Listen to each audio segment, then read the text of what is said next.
contra os judeus, seus irmãos. Verso 2. Porque havia quem dizia: com nossos filhos e nossas filhas, nós somos muitos, pelo que tomemos trigo para que comamos e vivamos.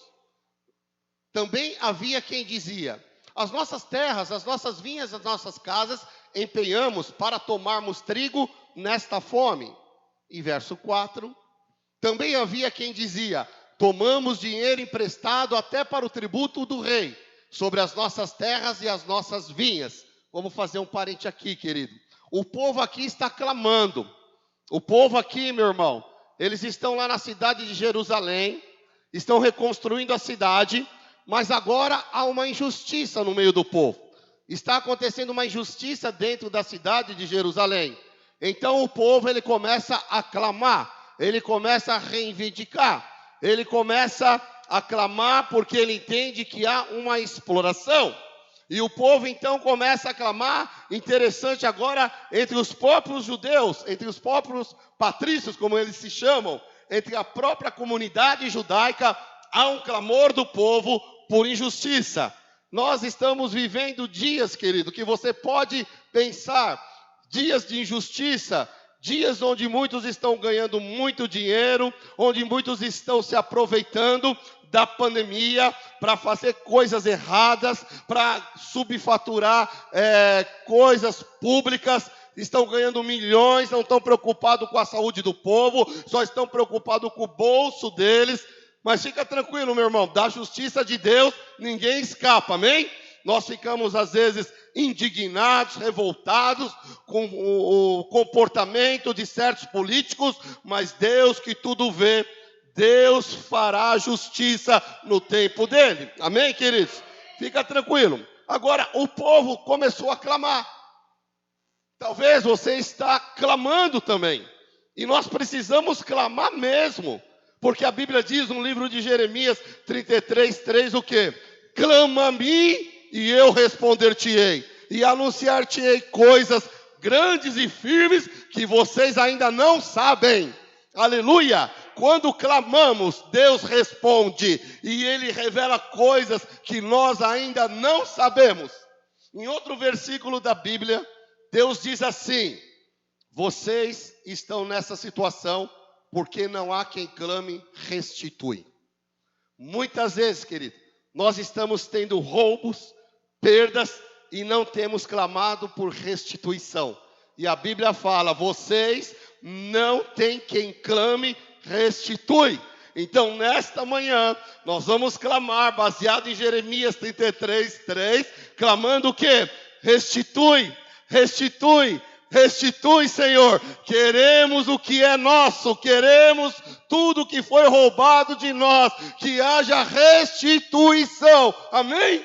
Nós vamos ser um povo que vamos clamar por restituição. Não vamos ficar de braços cruzados.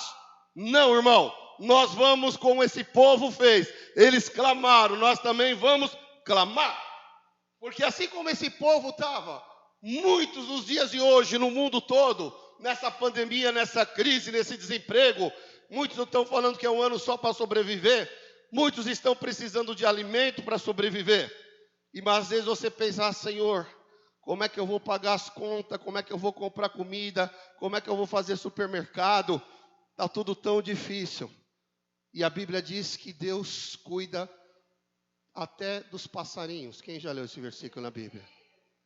Irmão, a Bíblia diz que os passarinhos não trabalham, não guardam comida, mas Deus cuida dos passarinhos, sim ou não? E eu pergunto para você: se Deus cuida de um passarinho, Ele não cuidará dos filhos dele? Cadê os filhos do Senhor nesta manhã? Nós somos os filhos. Se Deus cuida de um passarinho, Ele vai cuidar dos filhos. Fica tranquilo, irmão. Essa crise vai passar. Você vai atravessar esse mar. E do lado de lá você vai cantar o cântico de vitória. Talvez você está como o povo lá de Neemias. Tempo difícil. Mas esse tempo difícil tem um começo, tem um meio e tem um fim também. Aleluia. Talvez o primeiro semestre foi o começo e foi o meio. Mas agora o segundo semestre é o fim do processo, onde Deus vai reverter a maldição em bênção, irmão. Eu tenho profetizado na vida de alguns irmãos aqui na igreja, que foram muito afetados pela crise. As suas empresas não puderam funcionar por causa da legislação, por causa da pandemia, e não tinham como trabalhar. Mas eu tenho profetizado na vida dos irmãos que têm empresa, que quando chegasse o segundo semestre, que Deus começasse a abrir as portas, o que eles iriam vender, recuperaria o prejuízo todo do primeiro semestre. Deus vai, meu irmão, movimentar, Deus vai se mover de uma tal maneira, como nós ouvimos o testemunho daquela irmã de floricultura lá em Minas Gerais, né? Ela ficou, acho que 60 dias fechado, irmão. E quando ela reabriu em 15 dias, ela vendeu o movimento de 2 meses em 15 dias. Ela disse que não dava tempo de colocar a flor na prateleira, que Deus mandava alguém e comprava. Irmão, quem anda comprando flor na pandemia, irmão? O pessoal está atrás de comida, não está atrás de flor. Sim ou não? Mas a serva de Deus, Deus honrou na terra. Em 15 dias, ela vendeu um faturamento de mais de 2 meses fechado. Então você que foi afetado, a sua empresa, meu irmão, creia, o Senhor vai fazer você recuperar esse prejuízo que você teve, amém?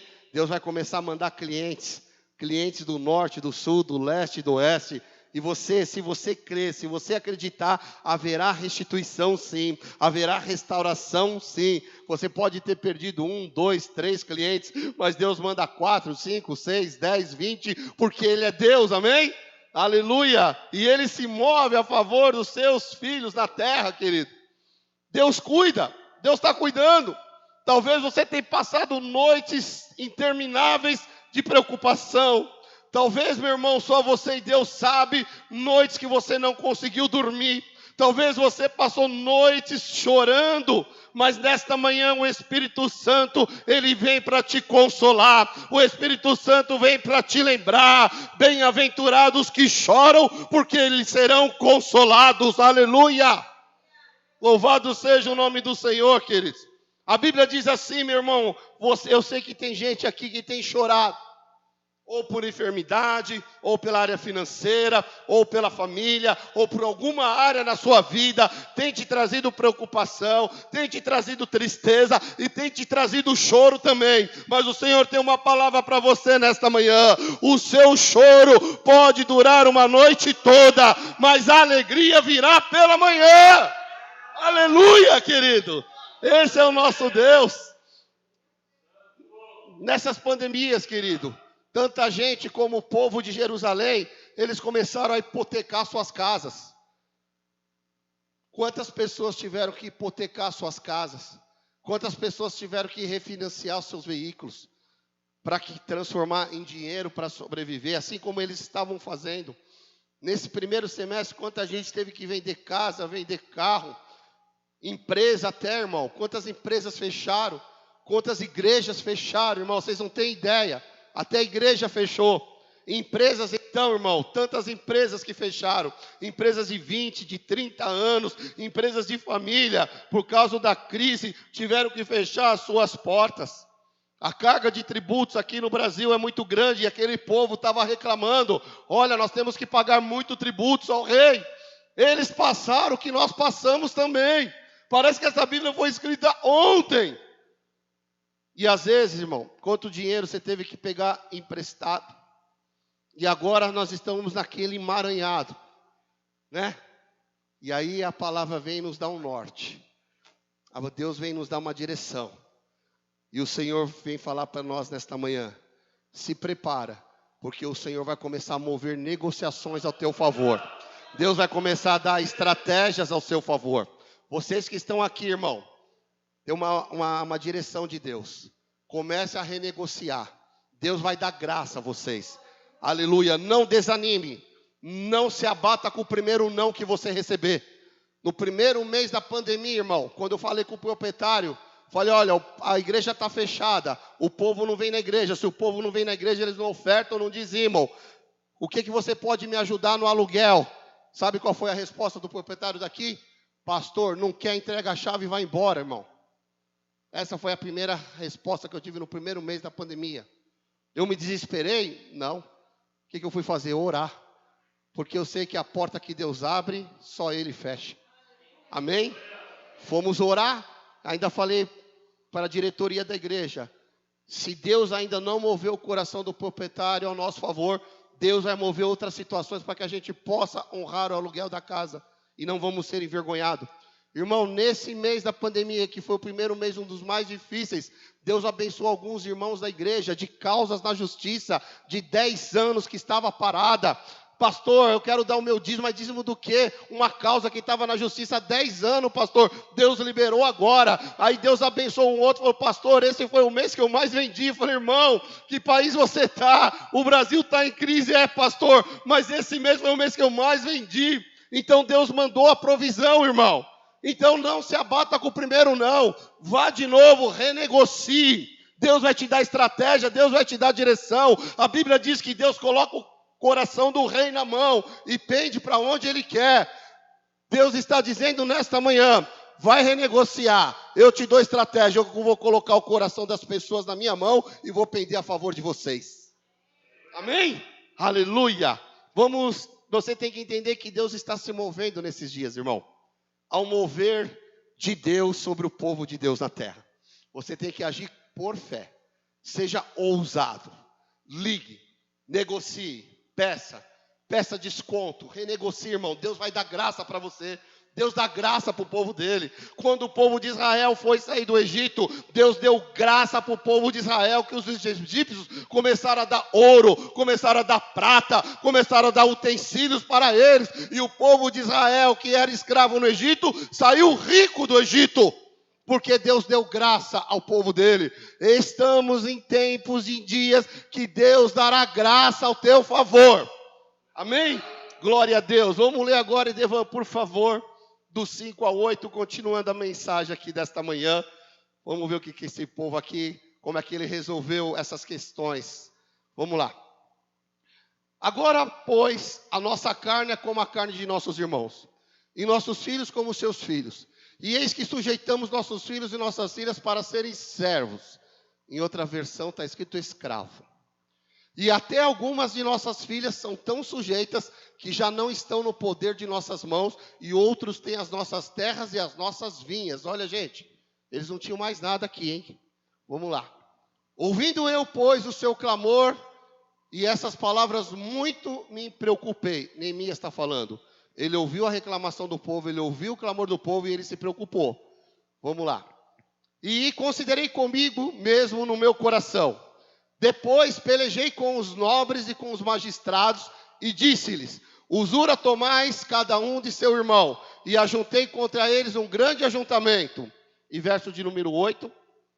E disse-lhes, nós resgatamos os judeus, nossos irmãos, que foram vendidos às gentes, segundo nossas posses. E vós outra vez venderíeis vossos irmãos, ou vender-se-iam a nós? Então se calaram e não acharam o que responder. O que está acontecendo aqui, queridos? Neemias, ele ouve o clamor do povo. Neemias fica preocupado e não fica de braço cruzado.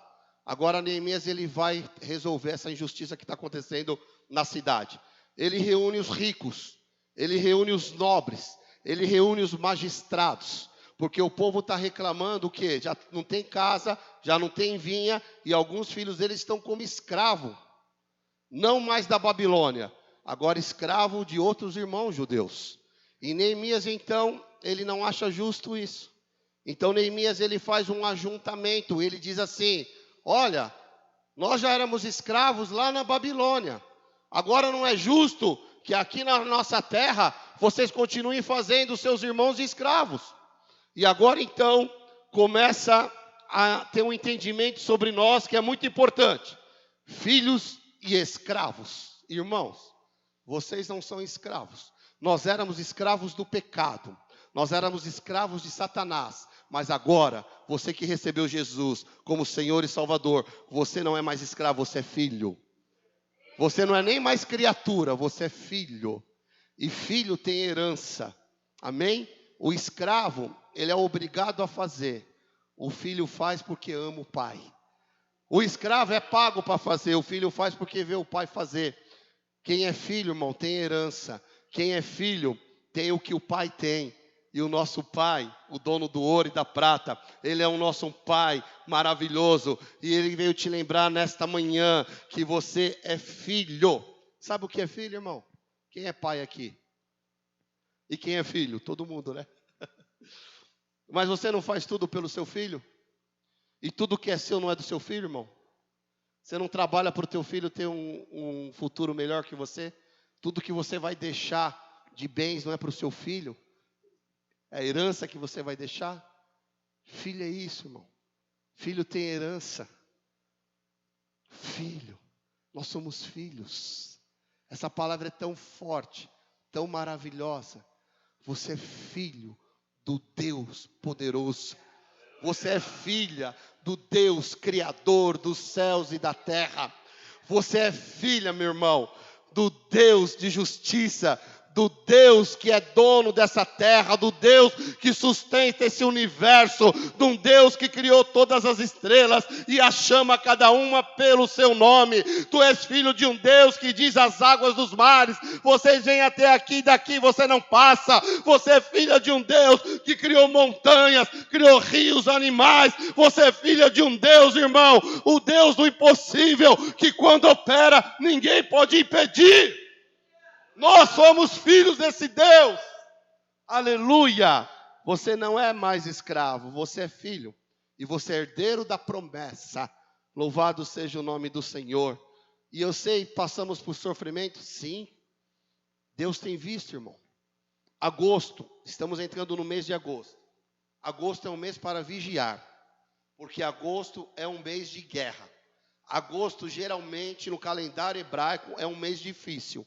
Então é um mês de guerra, de batalha espiritual, é um mês para você vigiar, é um mês difícil, mas é um mês que Deus falou: fala para o meu povo que tem novidade boa chegando também. Aleluia!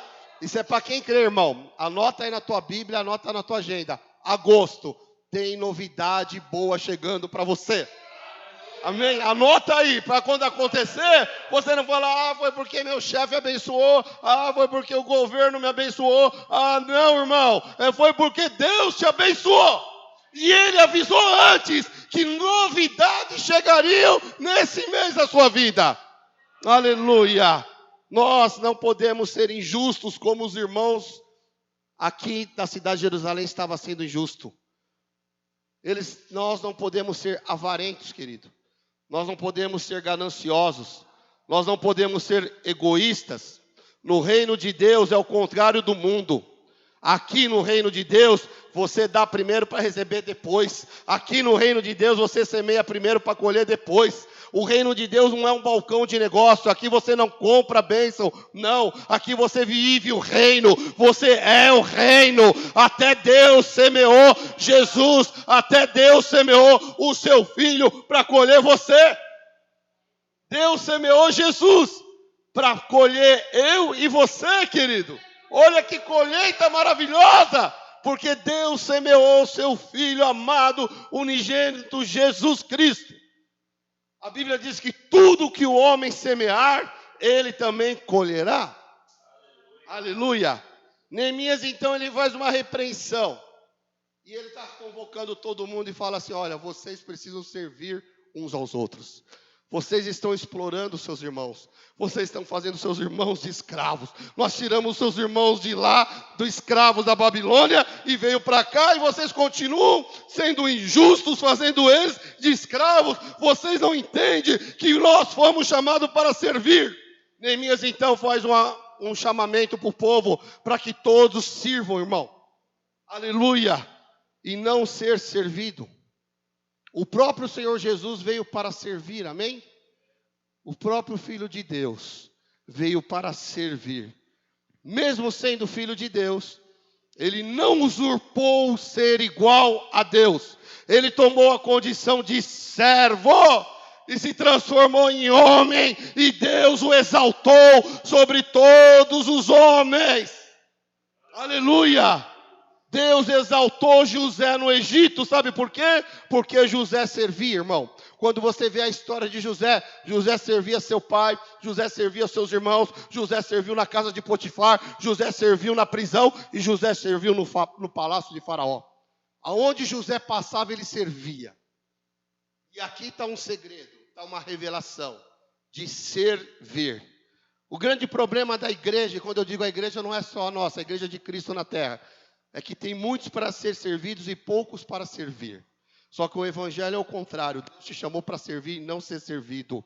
Acabou o tempo de faraó, meu irmão. Acabou o tempo de faraós dentro da igreja. Que se levantem os Josés dentro da igreja do Senhor, amém? Aleluia, louvado seja o nome do Senhor. Não façamos como os ímpios, irmão. Nós temos uma nova natureza, não somos mais como os ímpios.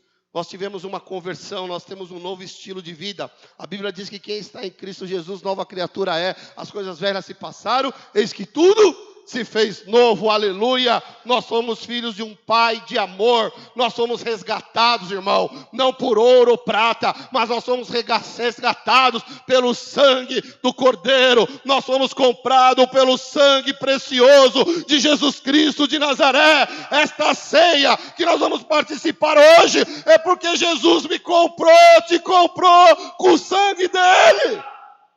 O sangue dele. Quando Jesus fez um discurso uma vez, uma pregação, estava lotado o culto, irmão.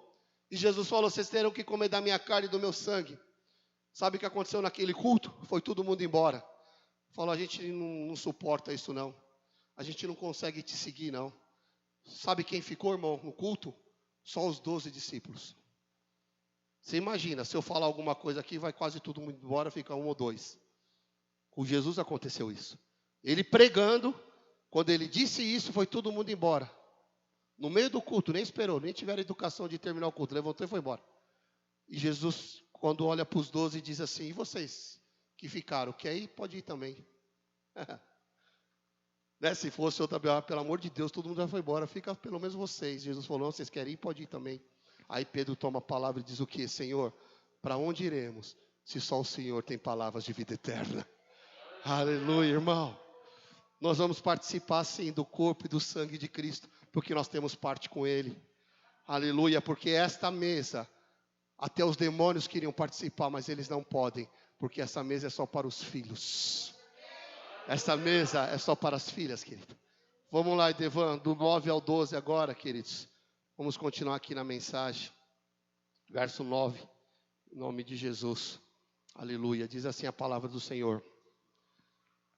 Disse mais, não é bom o que fazeis, porventura não devíeis andar no temor do nosso Deus, por causa do opróbrio dos gentios, os nossos inimigos?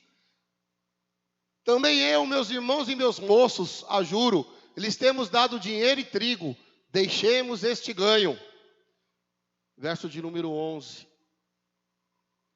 Restituí-lhes hoje, vos peço, as suas terras, as suas vinhas, os seus olivais e as suas casas, como também o 100º do dinheiro do trigo, do moço e do azeite, que vós exigis deles.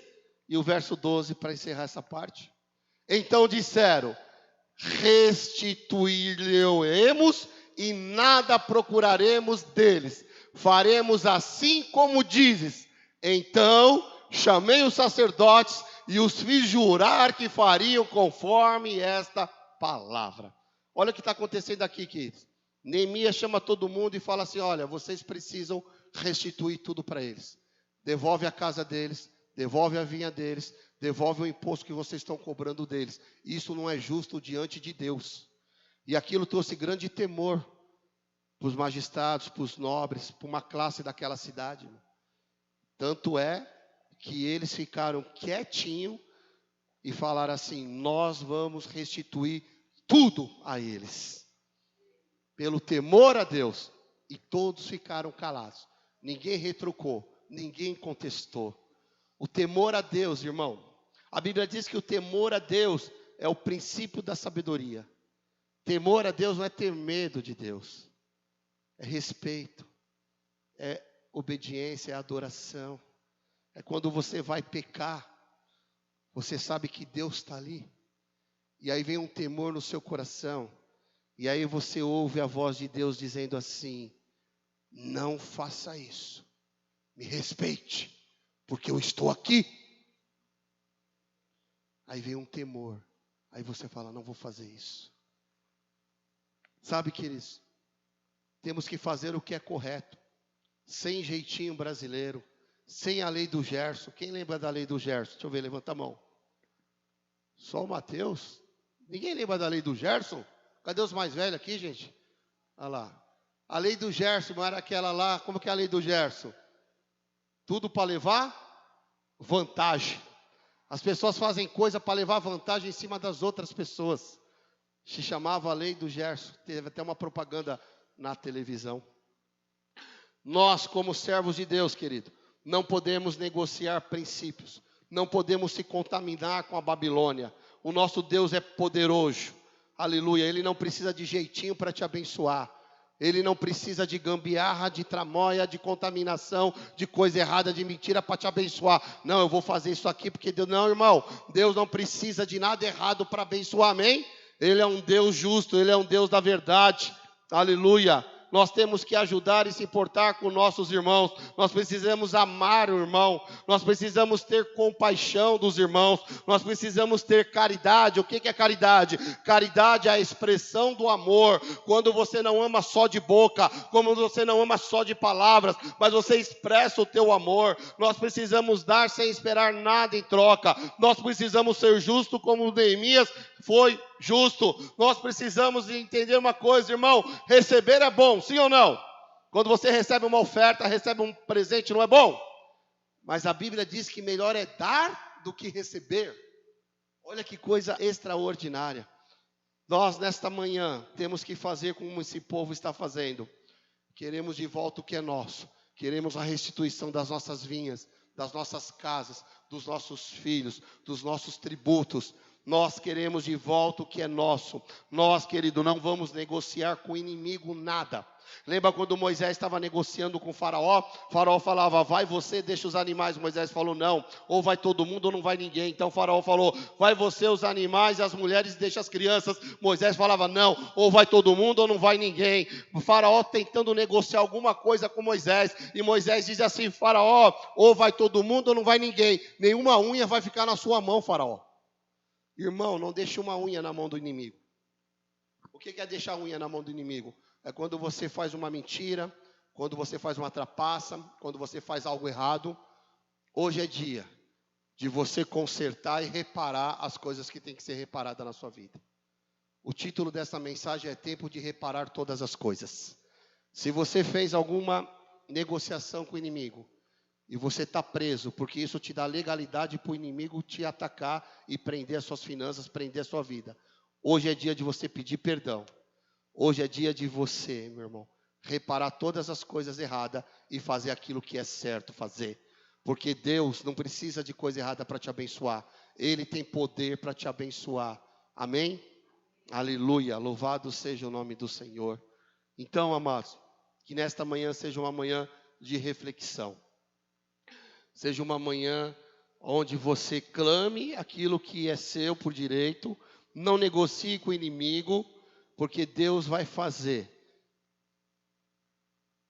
Uma coisa que eu tenho ouvido muito forte de Deus e vivido esse ano. Eu pedi algumas coisas para o Senhor. Umas ele já me deu e outras ele falou que vai me dar agora no segundo semestre. Só que o que eu tenho vivido com o Senhor, e quero que você viva também, querido, é que Ele dá mais daquilo que você pede. Ele faz maior daquilo que você pediu. Infinitamente mais e melhor. Então o que eu estou vivendo, eu quero que você viva também, querido. Mas isso tudo porque Ele é Deus. Amém? Ele faz maior, Ele faz melhor daquilo que a gente pede. Creia nisso, Ele vai te surpreender. Aleluia! Vamos lá, verso 13 a 15, Edevan. Já indo para o final.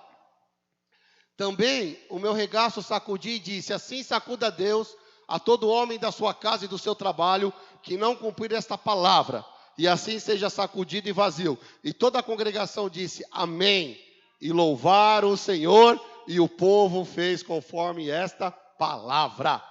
Também desde o dia, no versículo anterior, Neemias ele faz um ato profético, ele sacode a calça, o manto, e diz assim, se vocês não honrar essa palavra que vocês estão falando, que vocês vão honrar, Da mesma forma que eu sacudo, Deus vai sacudir vocês. Aí vem um temor no coração do povo. Agora Neemias começa a falar o que ele faz. Também desde o dia em que fui nomeado seu governador na terra de Judá. Agora não é mais o copeiro do rei. Agora é o governador de Judá, amém? Aleluia. Desde o ano 20 até o ano 32 do rei Artaxerxes, 12 anos, nem eu nem meus irmãos comemos o pão do governador. Verso de número 15. Mas os primeiros governadores que foram antes de mim oprimiram o povo e tomaram-lhe pão e vinho. E além disso, 40 ciclos de prata ainda também os seus moços dominavam sobre o povo, porém eu assim não fiz por causa do temor de Deus. Neemias está falando o seguinte: os governadores antes de mim oprimiam o povo, saqueavam o povo, cobravam impostos grandes do povo, mas eu não fiz isso, porque eu temo a Deus. É isso que Neemias está falando, querido. E quando Neemias diz assim, vocês vão ter que cumprir as promessas que vocês estão fazendo, porque senão Deus vai cobrar de vocês. Assim somos nós, irmão. Nós precisamos cumprir as promessas que fazemos ao Senhor, porque Deus, Ele sempre cumpre a promessa, porque Ele é fiel, amém? Nós precisamos cumprir os nossos votos, a nossa palavra. Lembra de Ananias e Safira, na igreja de Atos? Houve um grande temor naquele povo, por quê? Porque os irmãos começaram a vender as suas propriedades, a vender suas casas e suas terras, a vender seus bens e a repartir com a igreja. Ananias e Safira, um casal, eles venderam suas propriedades, só que na hora de repartir eles mentiram. Eles falaram, nós vendemos por tanto, só que eles tinham vendido por muito mais. Mas ninguém sabia. Mas o Espírito Santo sabe todas as coisas, amém? Então, quando eles vieram trazer o dinheiro para entregar para os apóstolos, o Espírito Santo revela para Pedro e diz que ele estava mentindo, que ele estava sonegando, que ele tinha vendido por um dinheiro muito maior. E tinha falado que tinha vendido só por aquilo. Então Pedro diz assim, Ananias, por que você mentiu a Deus? Se você não quisesse dar nada, não dava. Mas já que você fez uma promessa, por que você mente para o Espírito Santo? Falando que você vendeu por tanto, sendo que você vendeu por muito mais. E porque você fez isso, você será castigado. Na hora, Deus matou Ananias. Na hora, irmão, diante de todo mundo. Porque ele mentiu para o Espírito Santo. Quando eles estavam tirando o corpo de Ananias, quem chega? A esposa de Ananias. Não sabia de nada o que estava acontecendo. O que ela fez? Mentiu também. Por quê? Eles já tinham combinado antes que os dois iam mentir. Então o Espírito Santo também revela para Pedro sobre Safira. E diz assim, da mesma forma que teu marido mentiu, você também está mentindo. Porque você mentiu para o Espírito Santo, eis aí a tua causa. A mulher morre na hora, irmão. Grande temor veio sobre a igreja. Então nós, querido, precisamos cumprir as nossas promessas. Precisamos ser fiel. Não minta. O pai da mentira é Satanás. Se importe, se mova para abençoar, meu irmão. Agora, o que você também dá, não precisa soltar fogos de artifício, irmão. A Bíblia diz que a mão direita dá, a esquerda não precisa saber. Porque quem está oculto, que é Deus que tudo vê, é Ele que vê e Ele que recompensa. Amém? Aleluia, louvado seja o nome do Senhor. Nós temos que entender, querido, que é Ele que recompensa. O exemplo de Neemias aqui. Neemias, ele não está fazendo um discurso e agindo de outra maneira. Não, ele está vivendo aquilo que ele está pregando. As nossas atitudes falam mais alto que as nossas palavras. Sim ou não, irmão? Não é o que você fala, é aquilo que você vive. Não podemos ser réu de púlpito. O que é ser réu de púlpito, irmão? Eu não posso pregar uma coisa aqui que eu não vivo. Eu não posso falar para você fazer alguma coisa que eu não faço. Senão eu vou ser réu de púlpito. Manda os outros fazer, mas não faz. Né? Mando todo mundo jejuar, mas eu não jejuo. Mando todo mundo se santificar, mas eu não me santifico. Isso é ser réu de púlpito, irmão. Vocês estão entendendo, queridos? Para finalizar, para nós irmos para a Santa Ceia, 16 a 19, encerramos aqui. O capítulo 5 de Neemias. Irmão, entenda uma coisa. Nós estamos fazendo uma série sobre Neemias. Neemias demorou 52 dias para reconstruir os muros de Jerusalém. É um processo, irmão. Porque vem palavra de restauração. Puxa, pastor, o mês passado veio palavra de restauração, mas ainda não aconteceu. É um processo, irmão. Neemias não construiu o muro em um dia, foram 52 dias para reconstruir. É um processo, mas você tem que começar o processo na sua vida, amém? Para que você termine o processo, você precisa começar o processo. Se vai ser 30 dias, 50, 6 meses, eu não sei, mas eu sei que o processo está em andamento. Aleluia! Glória a Deus. Verso 16 até o 19, para encerrarmos, diz assim: antes também, na obra deste muro, fiz reparação, e terra nenhuma compramos, e todos os meus moços se ajuntaram ali para a obra. 17. Também 150 homens dos judeus e dos magistrados, e os que vinham a nós, dentre as gentes que estão à roda de nós, se punham à minha mesa. Neemias falando, tá? E o que se preparava para cada dia era um boi. Todo dia ele tinha que matar um boi para dar de comida para os trabalhadores. 6 ovelhas, todo dia, 6 ovelhas para dar comida. Também aves se me preparavam, e de 10 em 10 dias de todo o vinho muitíssimo. A cada 10 dias ele mandava vir a remessa de vinho. E nem por isso exigi pão do governador, porquanto a servidão desse povo era grande. Irmão, Neemias já via que aquele povo estava sofrendo. Então ele dava comida sem cobrar nada. Ele fazia sem esperar nada em troca, como os outros faziam. Os antecessores dele faziam, mas ele não fez. Aleluia. Verso 19, e encerro nesse verso. Neemias diz assim: Senhor, lembra-te de mim para bem, ó meu Deus, e de tudo quanto fiz a esse povo. Irmão, olha que coisa interessante. Neemias, ele não está fazendo nada por interesse. Ele faz porque ele teme a Deus, porque ele é justo, ele tem amor, ele tem caridade. Ele está reconstruindo uma cidade. E ele não faz nada esperando algo em troca. Tudo que Neemias fez foi por amor à obra. Deus é amor, irmão. Faça as coisas porque é certo fazer. Não faça esperando as coisas em troca. Faça, irmão, porque agrada a Deus. Neemias aqui, ele foi um grande hospedeiro. Ele hospedou muita gente. Ofereça, meu irmão, sem querer nada em troca. Ajuda, querido. Empresta. Se importe, reconheça, semeie. Quanto mais você se entregar, mais Deus derramará sobre você. Aleluia! É a lei da semeadura que nós falamos aqui no dízimo e na oferta, queridos. Louvado seja o nome do Senhor. Deus, irmão, Ele vai se lembrar de você. Neemias está falando assim: Senhor, lembra-te de mim. Ele não falou aqui no último verso? Deus se lembra de você. Às vezes na pandemia e na crise você acha que Deus se esqueceu de você. Só que Deus não se esquece dos seus filhos. Deus se lembrou, meu irmão, de Neemias.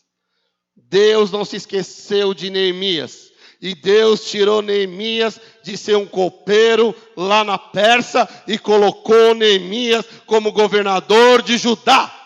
Porque Deus não se esqueceu de Neemias. Deus não se esqueceu de Ezequias. No seu leito de morte, orou e Deus deu mais 15 anos de vida, mais 15 anos de saúde para ele. Deus não se esqueceu de José lá no Egito.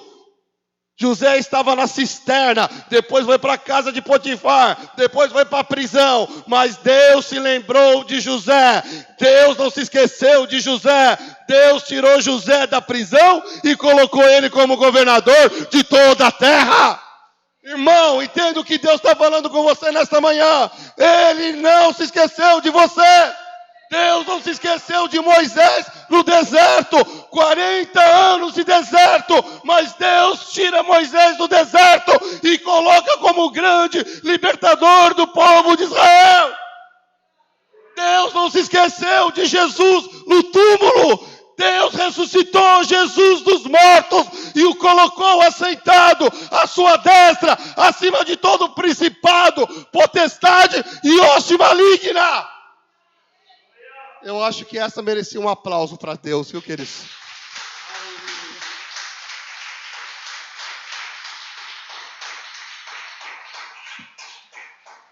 Vamos se colocar em pé para nós orarmos, em nome de Jesus.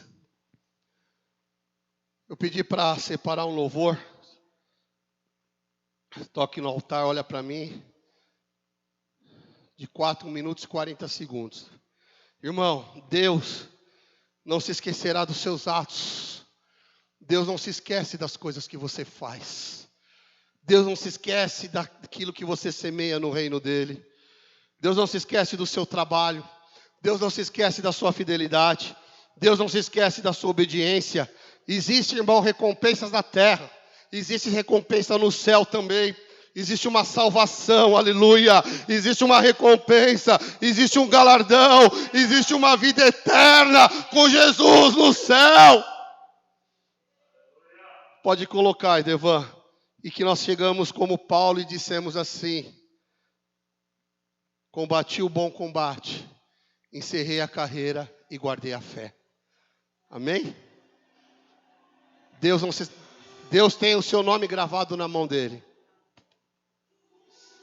Amém? Deus não se esquece de você, irmão. Ele trabalha para você. Ele sempre trabalhou. Deus trabalha para aqueles que nele confiam e esperam. Ele não esqueceu de Neemias, Ezequias, José, Moisés, Jesus. Ele não se esquece de você. Ele está olhando para você. Oh, aleluia, Pai.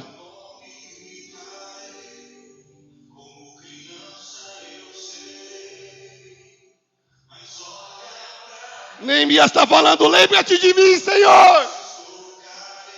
Aleluia.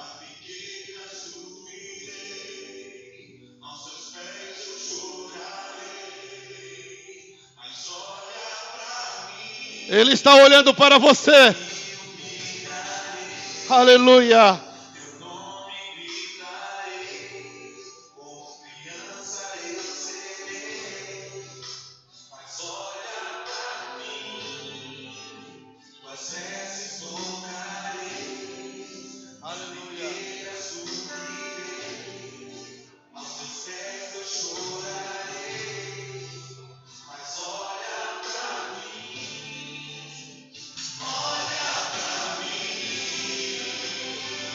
Oh, Senhor, lembra-te de nós, Senhor.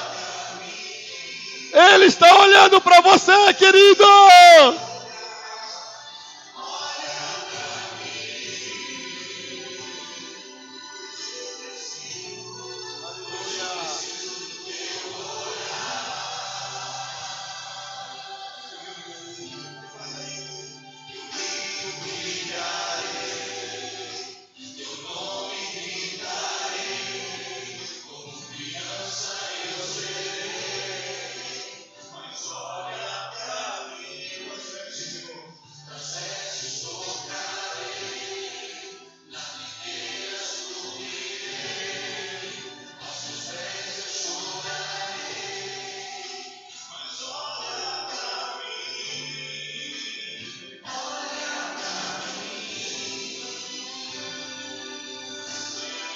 Ele está te olhando.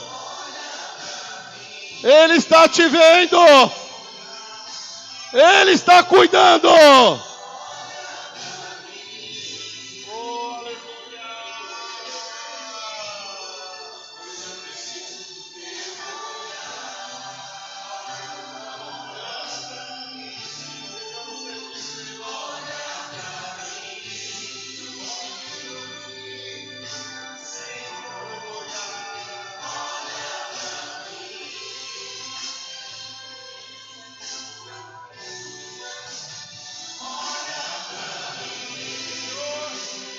Olha para nós.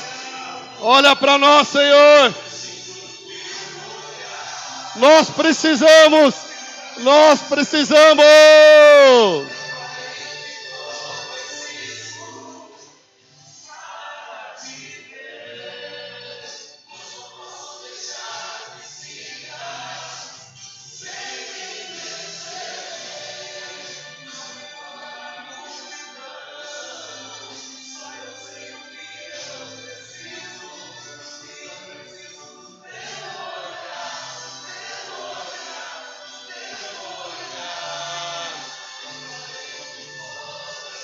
Aleluia, glória a Deus. Queridos, Deus não se esqueceu de você, amém? Ele está olhando para você, Ele está olhando para a sua casa, Ele está olhando para a sua família, Ele está olhando para os seus negócios, Ele está olhando para a sua saúde, Ele está olhando para as promessas que Ele tem sobre a tua vida. Ele tem visto a tua aflição, Ele tem visto o teu choro, Ele tem contemplado, Ele tem visto o teu sofrimento, Ele está olhando para você. Ele não vai se esquecer de você, como não se esqueceu de Neemias. Ele também não se esquecerá de você. Creia, tome posse, em nome de Jesus. Amém? Aleluia. Aplauda ao Senhor, queridos, porque Ele não se esquece de nós. Ele está olhando para nós. Ele não vai se esquecer de você. Aleluia. Pode sentar em nome de Jesus, querido. Vamos participar da Santa Ceia do Senhor. Vou convidar aqui o diácono Walter, diaconisa Maria, para nós estarmos consagrando os elementos da mesa do Senhor, essa mesa linda que eles prepararam. Aleluia. Glória a Deus, queridos. Vamos estar orando, consagrando o pão que simboliza o corpo de Cristo, consagrando o suco de uva que simboliza o sangue de Cristo. Amém? Pai, em nome de Jesus, Senhor, aqui estão os elementos da Santa Ceia do Senhor, que os teus servos, ó Pai, com muito respeito, com muita responsabilidade e santidade, eles estão consagrando ao Senhor. Que o Senhor venha abençoar esses elementos da Santa Ceia do Senhor. Que o Senhor tire agora toda a contaminação física, humana, espiritual. Nós declaramos, ó Pai, que esses elementos da ceia são consagrados ao Senhor. E ao participarmos da ceia, todos os benefícios que Jesus Cristo conquistou para nós na cruz do Calvário, nós receberemos vida, vitória, saúde, esperança, em nome do Senhor Jesus. Amém. Amém, queridos? Amados, eu vou pedir aqui para o meu pai e minha mãe, eles vão ficar aqui do lado direito, eles vão segurar o pão, vão segurar os cálices. Assim que começar o louvor, você saia do seu lugar, venha pelo meio, pegue o pão, pegue o cálice e volte para o seu lugar. E depois nós vamos cear todos juntos. Amém? Aleluia.